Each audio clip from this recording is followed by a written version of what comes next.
Now, kita akan teruskan dengan hukum yang kedua adalah hukum Charles.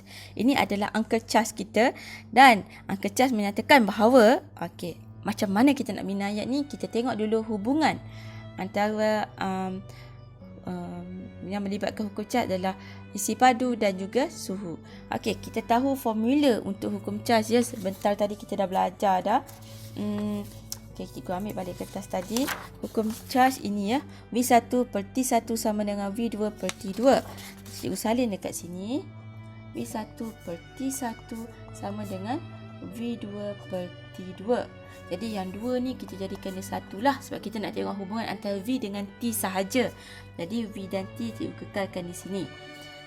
Dan apabila nak tengok hubungan salah satunya, kita pindah ke sini ya.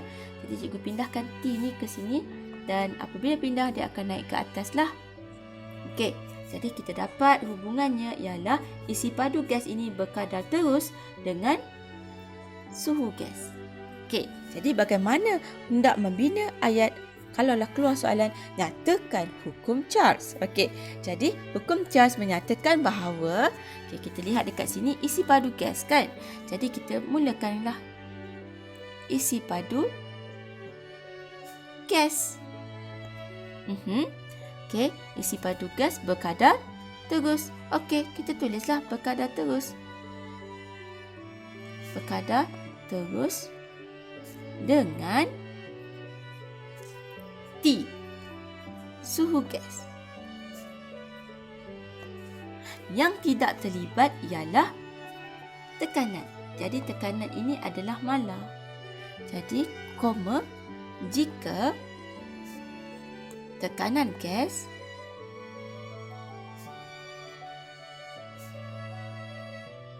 kekal malam ataupun dimalamkan. Dah siap, tanpa perlu berusaha payah hafal. Yang penting anda faham konsep apa yang Uncle Charles ni cakap. Sebenarnya Uncle Charles ini hanyalah menyatakan bahawa V adalah berkadar terus. Highlight sikit. Kadar terus. Ini adalah V. Dengan suhu gas, dan yang mana tekanan adalah mala.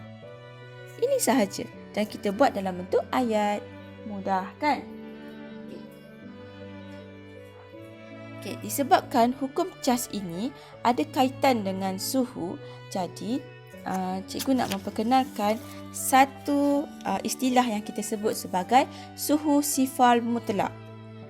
Kerana suhu bagi hukum-hukum gas ini, iaitu yang melibatkan hukum Charles dan juga hukum Gay-Lucas, memerlukan kita menggunakan unit dalam suhu dalam bentuk Kelvin. Jadi bagaimana kita nak menggunakan suhu dalam unit Kelvin dan apakah dia suhu sifar mutlak ini? Jadi cikgu nak selit dekat sini untuk menerangkan dan bagaimana kita nak menggunakan suhu Kelvin. Jadi suhu sifar mutlak ini menggunakan perkataan sifar ini bermaksud kosong Kelvin. Inilah yang kita sebut sebagai suhu sifar mutlak, yang mana kosong Kelvin ini juga atau suhu sifar mutlak ini juga adalah bersamaan dengan negatif 273 darjah Celsius. Wow, sejuk sangat. Dan ini adalah dikatakan suhu yang paling rendah yang mungkin wujud, yang mungkin paling rendah. Selain daripada tiada isi padu, pada suhu sifar mutlak ini, molekul gas juga didapati tidak bergerak. Jadi ini adalah dua sifat molekul gas yang berlaku jika berlakunya suhu sifar mutlak ini. Baiklah. Macam mana kita nak tukarkan suhu dalam unit darjah Celsius kepada unit Kelvin? Jika kosong Kelvin ialah negatif 273 darjah Celsius, jadi daripada darjah Celsius untuk tukarkan kepada Kelvin, jadi kita perlu tambahlah dengan 273. Jadi kita tambah dengan 273. So jawapan yang kita dapat adalah 300 Kelvin. Jadi nilai Kelvin ini adalah lebih besar jika dibandingkan dengan nilai darjah Celsius. Tapi daripada Kelvin, nilai Kelvin hendak tukar kembali kepada darjah Celsius, jadi kita perlu tolak dengan 273. Okey. So 313 tolak 273, jadi kita dapat suhu. Jadi kita akan dapat suhunya lebih kurang 47 darjah Celsius. Baik, kita akan teruskan dengan membuat. Jadi, mari kita membina graf bagi hukum Charles. Hukum Charles menyatakan bahawa cikgu ulang semula supaya kita kerap ingat. Okey, hukum Charles menyatakan bahawa V adalah isi padu gas adalah berkadar terus dengan suhu gas. Jadi, apabila kita hendak membina graf V iaitu isi padu dalam unit cm/3 melawan T iaitu suhu gas dalam unit darjah Celsius. Kita buat dalam unit Kelvin Okey, maaf, dalam unit Kelvin. Jadi, graf yang kita akan dapat ialah berkadar terus. Sebab ini berkadar terus, jadi kita akan dapat graf berkadar terus. Okey, ianya berbeza jika cikgu nak buat VCm/3 melawan T tapi dalam unit darjah Celsius. Kita pun kerap guna darjah Celsius kan. Jadi dalam unit darjah Celsius. Jadi macam mana kita nak plot graf dia? Jadi kita kena extendkan graf ini ke belakang. Kerana 0 Kelvin kita dah belajar tadi, 0 Kelvin bersamaan dengan negatif 273 darjah Celsius. Jadi kita kalau di sini yang menggunakan graf Kelvin, kita bermula dengan 0 Kelvin. Tapi jika kita menggunakan darjah Celsius, kita perlu menggunakan negatif 273 darjah Celsius kerana ini adalah suhu yang paling rendah. Jadi negatif 273 adalah di sini. 273 adalah di sini. Darjah Celsius. Jadi kita pun akan plot graf bermula dengan sini Okey, so di sinilah graf kita dalam unit darjah Celsius dan ini dalam unit Kelvin. Siap, mudah saja kan? Okey. Kita teruskan dengan molekul gas, teori kinetik gas. Cikgu akan terangkan dengan lebih detail tentang teori kinetik gas untuk membuktikan bahawa hukum Charles ini adalah tepat. Okey, yang kita tahu hukum Charles adalah V iaitu isi padu berkadar terus dengan suhu gas. Okey, jadi kita lihat dulu gambar wajah ini. Gambar wajah ini adalah gambar wajah bekas yang isi padunya kita kecilkan, kita tolak omboh dia ke bawah. Okey, kemudian kita panaskan dengan api. Okey, so kat sini cikgu tuliskannya dipanaskan. Okey, jadi api dipasang sehinggalah makin bertambah suhunya, lama kelamaan suhu bertambah. Jadi apabila gas itu dipanaskan, jadi suhu gas akan bertambah, akan menjadi panas. Okey, so suhu bertambah. Jadi apabila suhu bertambah, cikgu tulis kat sini T naik Okey, isi padu gas juga akan bertambah. Kenapa jadi begitu Okey. Kenapa isi padu juga akan bertambah? Ini kerana apabila dipanaskan, suhu bertambah, jadi tenaga haba akan bertambah. Okey, apabila tenaga haba bertambah, jadi tenaga haba ini akan berubah menjadi tenaga kinetik.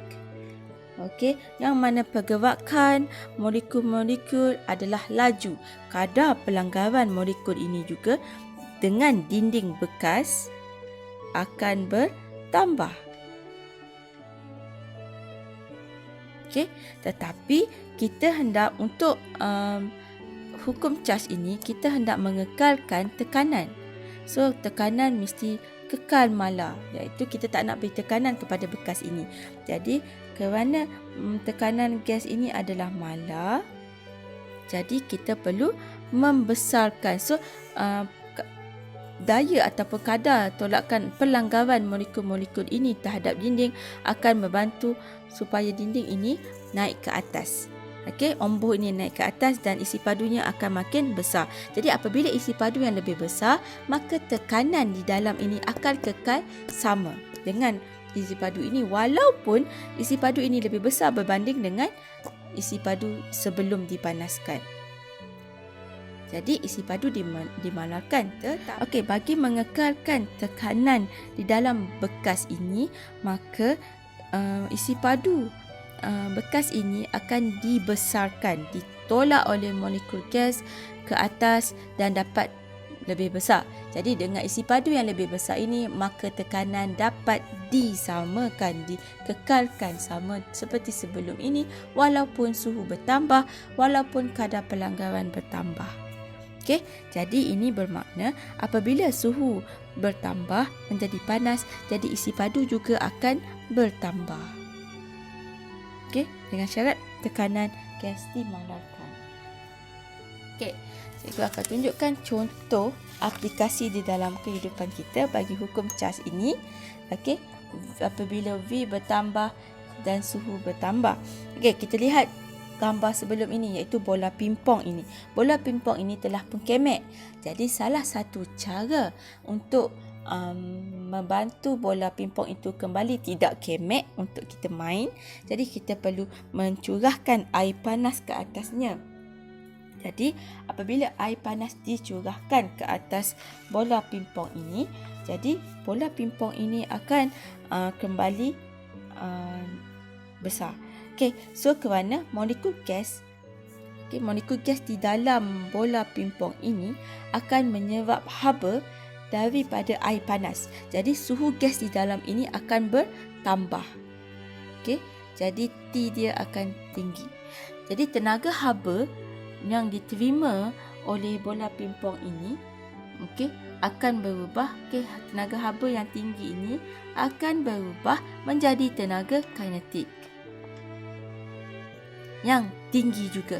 Jadi apabila tenaga kinetik tinggi, awak boleh bayangkan yang pergerakan molekul-molekul zarah-zarah ini pun akan bergerak dengan sangat laju.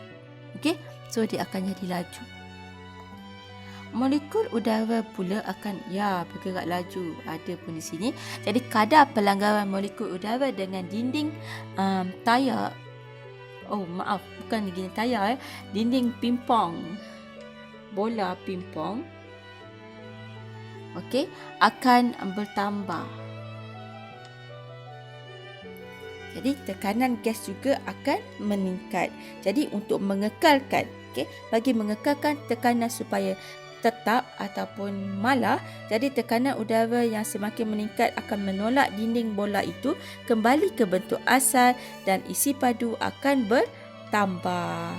Ini yang cikgu cakap, apabila suhu bertambah, jadi isi padu juga akan bertambah. Jadi terbuktilah apa yang hukum charge nyatakan. Jelas kan? Okey. Jadi sekarang kita akan lihat pula bagaimana eksperimen hukum charge dijalankan. Okey, ini adalah gambar wajah eksperimen. Okey, kalau anda lihat ya, di sini ada bikar yang berisi air dan ais. Kita perlu letak ais ya untuk kita dapatkan suhu 20 darjah Celsius. Kerana suhu 20 darjah Celsius adalah suhu yang sejuk, bukan di bawah suhu bilik. Jadi ais digunakan untuk mendapatkan suhu tersebut. Okey, kemudian kita letakkan termometer untuk kita pantau suhu air. Kita pasang penunjuk Bunsen, kasar dawai dan tunggu kaki 3 untuk menyokong bikar ketika dipanaskan menggunakan penunjuk Bunsen. Kemudian kita juga letakkan pengacau. Okey, di sini pengacau supaya dapat membantu pengacauan supaya pemanasan adalah sekata. Kemudian kita juga letakkan tiub kapilari ya, dan kita ikatkan dengan gelang getah pada pembaris supaya mudah untuk kita mengukur turus udara yang terbentuk dalam tiub kapilari. Dan seterusnya kita letakkan juga asid sulfurik pekat pada di dalam tiub kapilari untuk memudahkan kita membuat bacaan. Baik, kita teruskan pula dengan mengenal pasti apakah MV dan RV untuk eksperimen ini. Okey, jadi untuk eksperimen ini kita akan panaskan air sehinggalah mencapai suhu yang dikehendaki. Tapi pada suhu awal kita perlu tambah ais untuk mendapatkan suhu 20 darjah Celsius. Kita mulakan dengan 20 darjah Celsius sehinggalah 100 darjah Celsius, iaitu air yang mendidih. Okey, kemudian kita ukur suhu ini dan kita ambil pula pengukuran bagi isi padu tiup kapilari ini dengan mengukurnya menggunakan pembaris. Jadi ini adalah pengukurnya, pembaris. Okey, pengukur. Yang penting sekali. Okey, so kita dapat lihat jelas di sini pemboleh ubah yang dimanipulasikan iaitu MV adalah suhu. Sebab ini yang kita ubah. Jadi suhu gas. Bagi bergerak balas pula, yang kita ukur dan yang kita perlu dapatkan bacaan iaitu bagi RV ialah isi padu gas. Iaitu kita menggunakan bacaan berdasarkan asid sulfurik pekat di dalam tube kapilari darah. Okay, jadi pemboleh ubah yang bergerak balas adalah isi padu gas, yang mana ini yang kita ukur menggunakan pembaris bagi mengukur pergerakan asid sulfurik pekat panjang turus udara di dalam tube kapilari darah. Jadi kita ukur kedudukan asid sulfurik pekat tersebut. Okey, dan jadi apabila suhu gas adalah dimanipulasikan, isi padu gas adalah bergerak balas, jadi yang dimalahkan adalah tekanan gas. So tekanan gas ini kita kekalkan. Okey, jadi untuk membina tujuan perlulah mengkaji hubungan antara MV dengan RV. Jadi MV-nya adalah suhu gas dan RV pula adalah isi padu gas. Jadi mengkaji hubungan antara suhu gas dengan isi padu gas bagi sesuatu gas. Okey, inference pula ialah MV mempengaruhi RV. Jadi MV-nya adalah suhu gas mempengaruhi isi padu gas.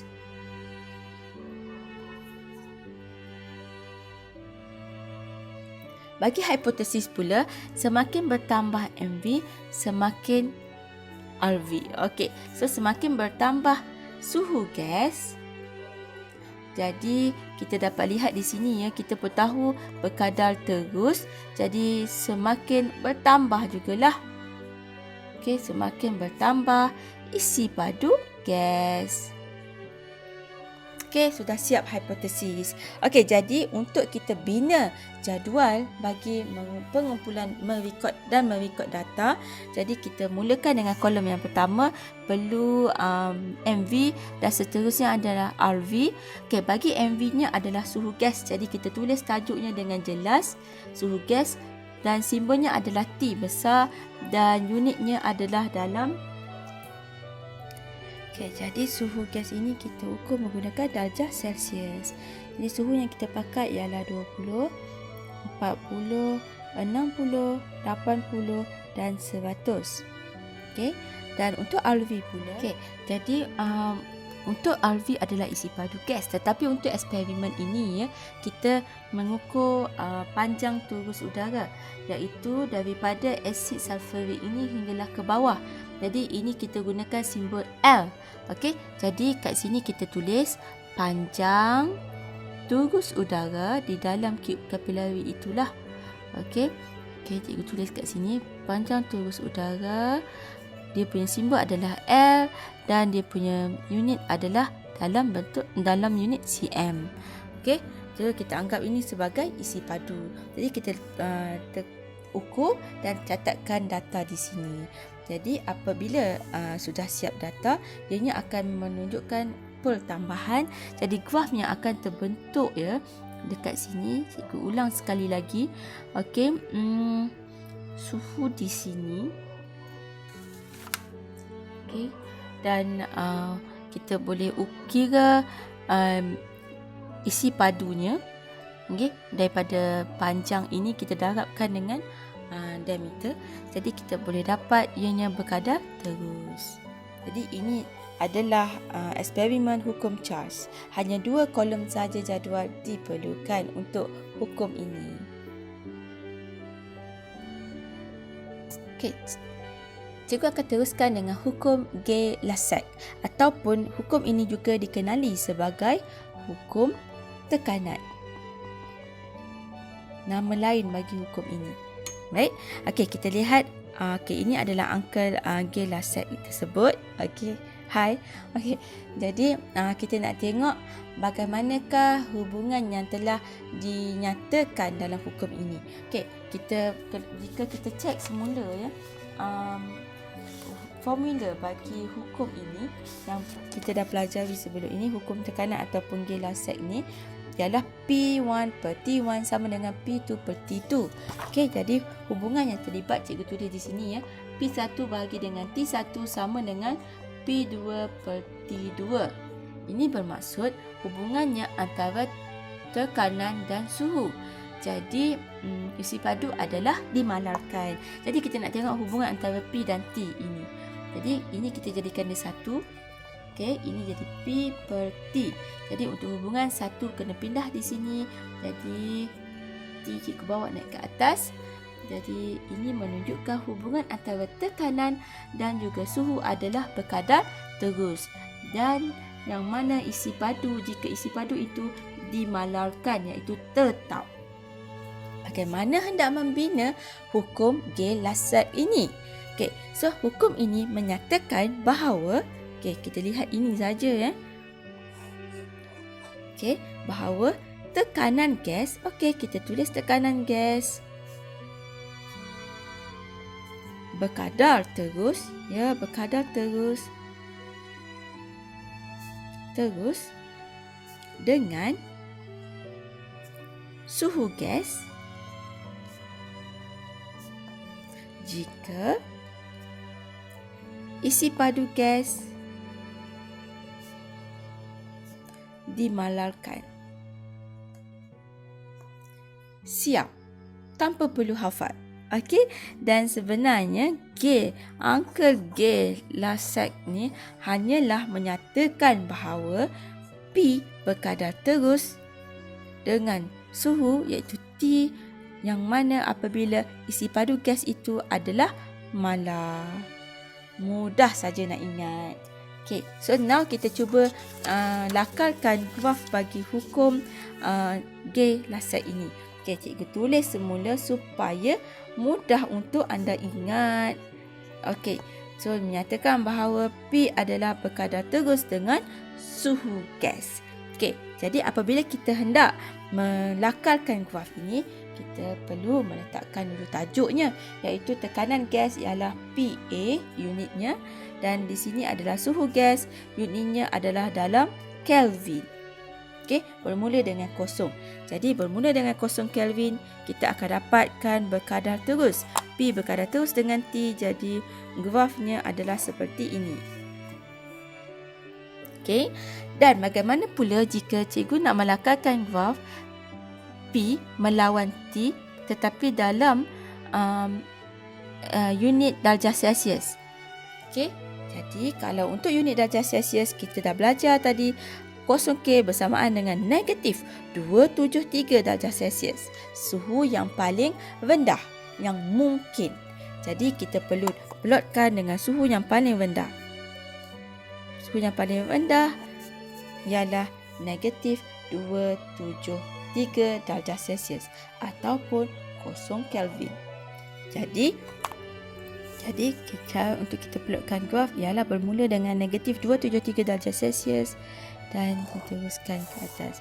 Ini adalah berkadar linear. Okey, dah siap dah kedua-dua graf hukum Gay-Lussac bagi PT Kelvin dan PT darjah Celsius. Baik, cikgu nak teruskan tentang pendemangan teori kinetik gas bagi hukum ini. Okey, kita mulakan dengan gambar baja A ini. Kita dapat lihat di sini ya, di dalam bekas ini ada molekul gas.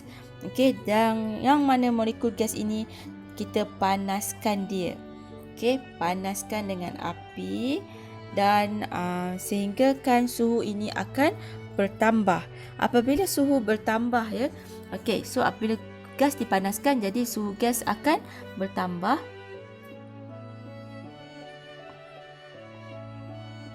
Okey, dengan pertambahan suhu gas ini, tenaga haba juga akan bertambah. Okey. Jadi isi padu bekas pula dikekalkan mala. Okey. Jadi bila kekal mala, kita tak nak omboh itu naik ke atas. Jadi kita kena pastikan omboh tidak naik ke atas dan kekal pada tempatnya, dan kita tetapkan isi padunya. Jadi apabila dengan isi padu yang sama tetapi tenaga haba yang berbeza, panas, yang ni tenaga haba tinggi, dan di sini tenaga haba adalah makin tinggi. Okey, jadi kerana suhu bertambah dan sentiasa dinaikkan, jadi apabila isi padu bekas dikekalkan mala, jadi isi padu gas juga adalah mala. Okey, dan tetapi kerana tenaga haba yang sangat-sangat tinggi di sini, jadi kadar pelanggaran molekul gas dengan dinding bekas adalah sangat banyak, sangat bertambah. Okey. So apabila kerap berlaku pelanggaran, jadi tenaga haba yang sangat tinggi ini akan bertukar menjadi tenaga kinetik, yang mana akan menyebabkan kelajuan pergerakan molekul gas ini. Okey, jadi apabila suhu bertambah, tenaga haba bertambah, tenaga kinetik juga bertambah. Okey, molekul bertambah dan seterusnya bergerak laju. Jadi apabila kerap bergerak laju, maka kadar pelanggaran juga akan bertambah kerana bergerak laju. Okey, akan bertambah dan akhirnya menghasilkan daya yang banyak ke atas, daya tinggi ke atas dinding bekas. Okey, jadi apabila kerap dikenakan daya yang tinggi, jadi tekanan gas juga akan bertambah.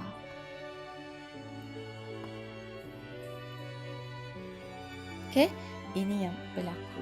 Okey, kita lihat pula aplikasi bagi hukum ini. Aplikasi bagi hukum ini adalah tayar. Okey, tayar kereta. Okey, katakanlah ya pada waktu siang, okey, pada waktu ada matahari. Okey, jadi kita bergerak dengan jalan tar yang panas kerana matahari yang suhu yang tinggi menambahkan suhu jalan tar, dan tayar yang bergerak dengan jauh, dengan daya geseran lagi, dengan jalan raya yang panas akan juga menambahkan suhu tayar ini, suhu udara di dalam tayar ini. Jadi pada waktu siang, jalan raya akan panas, suhu akan bertambah. Okey, apabila suhu bertambah, tenaga haba juga akan tinggi di dalam suhu haba dalam bagi molekul udara di dalam tayar. Okey, so tenaga haba yang tinggi ini berubah menjadi tenaga kinetik yang tinggi. Okey, tenaga kinetik yang tinggi akan membantu molekul udara yang bergerak laju. Okey, kerana laju. Okey, kadar. Jadi apabila laju, kadar pelanggaran molekul udara dengan dinding tayar juga akan bertambah. Asyik bertambah, asyik berlaga, asyik berlanggar saja dengan lajunya. Okey, jadi bila kadar pelanggaran bertambah, jadi akan menghasilkan daya ke atas dinding tayar. Jadi daya juga bertambah, jadi tekanan juga akan bertambah. Okey, dan ini adalah contoh gambar lah. Sebelum perjalanan kita boleh lihat di sini ya, ukuran pascalnya ialah 200 kilopascal. Okey, 200 kilopascal ini sebelum perjalanan. Tapi selepas perjalanan ianya mencapai 230 kilopascal. Dan maka semakin jauh perjalanan anda, semakin banyak geseran antara tayar dengan jalan raya yang panas, maka tekanan juga akan mungkin bertambah. Okey, baik, kita teruskan dengan eksperimen bagi hukum ini. Okey, kita tengok dahulu gambar wajah hukum ini. Kita mulakan dengan bikar yang berisi air dan juga ais. Ais digunakan seperti tadi untuk mendapatkan suhu 20 darjah Celsius. Dan kita juga perlu gunakan api daripada penuh Bunsen supaya kita dapat mencapai suhu didih yang paling tinggi adalah 100 darjah Celsius. Okey, jadi air ini perlu dipanaskan untuk membekalkan haba kepada molekul-molekul gas di dalam kelalang bulat ini supaya kita hendak panaskan molekul gasnya. Jadi apabila molekul gas ini bertambah, mungkin pergerakannya semakin bertambah laju. Jadi menghasilkan tekanan, dan tekanan ini di dalam kelalang bulat, dasar bulat ini akan disambungkan dengan tolok Bourdon ini. Okey, Bourdon. Dan untuk kita menghitung tekanan, penambahan atau pengurangan tekanan. Okey, jadi ini adalah radasnya, dan kita letak juga termometer untuk kita memantau, mengawal suhu. Apabila mencapai suhu yang dikehendaki, maka kita boleh dapatkan bacaan pada tolok Bourdon. Okey, dan kita letak juga pengacau supaya pemanasan adalah sekata di dalam air, dan juga dapat memastikan pemanasan molekul gas di dalam kelalang bulat juga adalah sekata. Okey, jadi kalau kita lihat di sini ya, yang kita ubah adalah suhu ini. Okey, ini adalah MV lah, manipulasi. Manakala yang kita ukur dapatkan bacaan adalah menggunakan tolok Bourdon sebagai alat pengukurnya. Ini adalah tekanan dan ini adalah RV. Okey, untuk kita membina tujuan, inference dan hipotesis, kita perlu tahu tentang MV dan RV-nya. Okey, untuk mengkaji hubungan antara MV dengan RV bagi suatu gas. Jadi MV kita perlu dapatkan pemboleh ubah dimanipulasikan terlebih dahulu. Nah, dimanipulasikan adalah suhu gas. Pemboleh ubah yang bergerak balas pula adalah tekanan gas. Manakala yang dimalarkan ialah isi padu, iaitu kekal dalam kelalang bulat yang tertutup. Okey, jadi untuk membina tujuan, mengkaji hubungan antara MV-nya adalah suhu gas dengan tekanan gas. Okey, bagi suatu gas, dan inference pula adalah MV mempengaruhi RV. Jadi MV-nya adalah suhu gas mempengaruhi tekanan gas. Jadi hipotesis pula, semakin bertambah MV, semakin apa RV-nya. Okey, jadi semakin bertambah suhu gas. Okay, kita pun tahu hukum G Lasek ni menyatakan bahawa P, iaitu tekanan gas, adalah berkadar terus dengan suhu gas. Jadi semakin bertambahlah, semakin bertambah dan semakin bertambah kerana berkadar terus. Jadi bertambah tekanan gas. Ya. Siap. Okay, kita lihat pula jadual untuk merekod data. Untuk kolom yang pertama seperti biasa mesti ada MV, dan kolom yang seterusnya adalah RV. Okey, untuk MV adalah suhu gas, koma simbolnya iaitu T besar, dan unitnya adalah dalam darjah Celsius. Okey, dan untuk RV pula ialah tekanan gas. Okey, iaitu koma simbolnya ialah P, dan unitnya adalah kPa, kilopascal. Okay? Jadi untuk suhu ini kita gunakan 20, 40, 60, 80 dan 100. Okay, seragam, dan ini kita dapatkan bacaan daripada bacaan tolok Bourdon ini, dan itu sahaja, 2 kolom sahaja. Siap. Okey, dan macam mana kita nak plotkan graf? Untuk plotkan graf, macam biasa paksi X perlulah MV, iaitu suhu gas T darjah Celsius, dan tekanan gas RV, paksi Y adalah RV, iaitu tekanan gas dalam kilopascal. Okay, jika darjah Celsius yang anda gunakan, maka graf akan bentuk macam inilah. So, kita boleh plotkan graf kita. Okey. Dah siap. Okey. Okey, sekarang ni mari kita buat perbandingan antara ketiga-tiga hukum gas yang telah pun kita pelajari sebentar tadi, iaitu hukum Bose, hukum Charles dan hukum Gay-Lussac.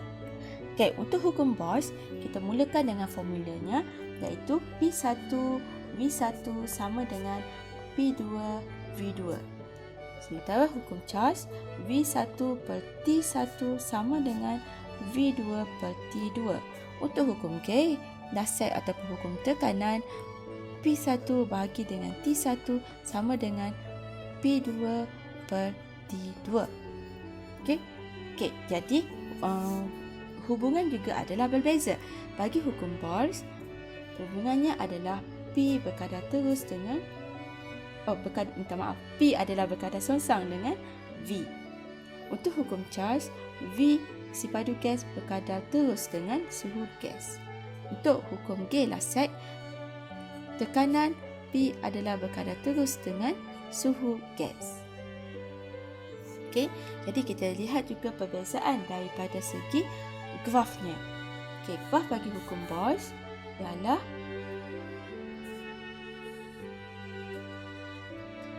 P V adalah berkadar songsang, manakala bagi P melawan 1 per V adalah berkadar terus. Bagi hukum Charles, V melawan T bagi Kelvin adalah berkadar terus 0 Kelvin, tetapi bagi V melawan T dalam suhu darjah Celsius, adalah seperti ini, berkadar secara linear kerana di sini adalah -273 darjah Celsius. Bagi hukum tekanan ataupun Gay-Lussac ini pula, P melawan T dalam Kelvin adalah bermula dengan 0 Kelvin, berkadar terus. Manakala bagi T darjah Celsius dengan P adalah seperti ini, kerana ini adalah -273. Okey, dan ini adalah perbezaan daripada segi formula, hubungan dan juga graf. Bagi contoh aplikasi pula, untuk hukum Bose melibatkan, yang kita dah belajar tadi, adalah bantal udara. Okey. Dan untuk hukum Charles pula, ialah bola pingpong yang telah kemek dapat dibetulkan semula dengan menggunakan air panas. Dan untuk hukum Gay-Lussac pula adalah tayar yang berjalan pada waktu siang yang panas, tayar kereta. Okey, siap.